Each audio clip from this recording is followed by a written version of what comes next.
In Somalia, as many African countries, we discuss solutions and negotiate settlements for our problems under a tree. Sitting here today with my brothers and sisters from different parts of the continent under the Tana forum symbol of baobab tree assures me of the endurance of that spirit. As we mark 10th anniversary of the esteemed forum, I would like to congratulate and commend its organizers for staying true to that spirit and maintaining a significant platform that engenders frank discussions to explore African solutions to Africa's most pressing problems. Your Excellencies, we have saying in Somalia that says, "Regowashis wa nabad," which translates to peace is the bed on which men can rest. Our continent is contending with unprecedented threats that impacts the survival of our people, our landscapes, and very existence of our nations. We can spend hours listening to these threats and analyzing their causes and effects.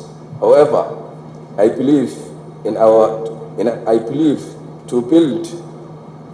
to build resilience in our respective nations and in our continent as a whole, we must contend with two significant factors that could have the biggest impact in addressing any threat: connectivity and people. Ladies and gentlemen, in the one hand, an ever more connected world is bringing unconventional global challenges closer to our doorsteps, exposing our weaknesses and amplifying our fragilities. On the other hand, the lack of connectivity in our continent and in many cases within our nations as well is hindering our ability to pool our resources in and individual advantages to respond to challenges adequately and collectively. The absence of adequate infrastructure and the inability to access basic services and economic opportunities only leads to exclusion, fuel conflicts, and threatens peace and stability. And as the COVID-19 pandemic demonstrated, infrastructure connectivity can play a significant role in preventing emergencies from becoming endemic. Therefore, we must underscore the importance of the connectivity in realizing our aspiration for sustainable peace and security. Your Excellencies, ladies and gentlemen, here in our rich continent, the most significant asset we own is our people. Yet, climate change is posing existential risks to every living being, driving food insecurity, igniting dangerous conflicts, and causing mass displacement. Each day, our communities struggle to adapt to this extraordinary challenge. They are yet again faced with other threats such as terrorism, radicalization, and violent extremism. In our experience, the only way to withstand such a challenge is to involve the people who are, at the end of the day, the ones with the real power to bring about lasting and a fundamental change. In Somalia, for example, the failure of 4 consecutive rainy seasons has caused one of the most severe droughts in living memory. Its impact on the people, however, has been exacerbated by the deliberate inhuman acts of the terrorist group SHABAAB. by isolating communities, cutting off main supply routes, burning wells, and destroying crops. Al-Shabaab have directly and deliberately contributed to the worsening of the dire humanitarian situation in my country. And when people had enough, they rose up to expel this cancer from their midst. Dulmidid, the rejection of any form of oppression, the name given to the current and the ongoing offensive against Al-Shabaab and the similar terrorist groups in Somalia. It takes root in our new comprehensive strategy to liberate people, their territories, properties, and lands from grips of violent extremism.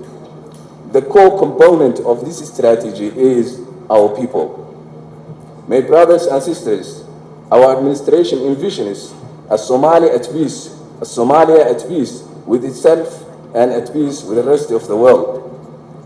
And as we nurture cohesion within our societies through reconciliation and the political settlements, we also prioritize peace and security.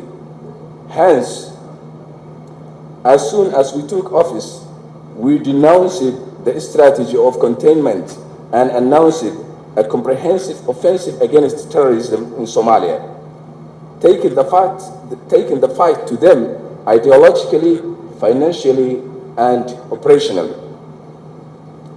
To cleanse the minds of misguided people, we mobilized religious scholars to challenge the malicious misinterpretation of Islam.